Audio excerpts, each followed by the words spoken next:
how to unlock iPhone carrier and how to check if your phone is unlocked. Hey everyone, welcome back to the channel. If you are new here, don't forget to hit the subscribe button and turn on the notification bell to not miss any updates. So if you have just purchased a new iPhone and want to check if it's unlocked or if you need to unlock your device, you're in the right place.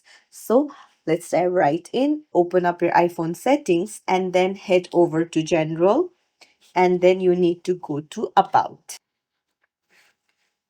Now scroll down to Carrier Lock, and then if it says no SIM restrictions, then congratulations, your iPhone is unlocked and can be used with any carrier.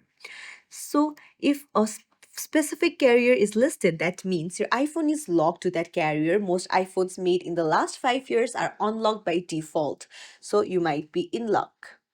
But if your iPhone is locked, here's how you need to unlock it. You'll need your unique IMEI number, which you can find on the About page itself, and then you'll need to contact your carrier to request an unlock. They are the only ones who can do it. So that's it. If you found this tutorial helpful, don't forget to like the video and subscribe to our channel for more tips and tricks. Thank you for watching.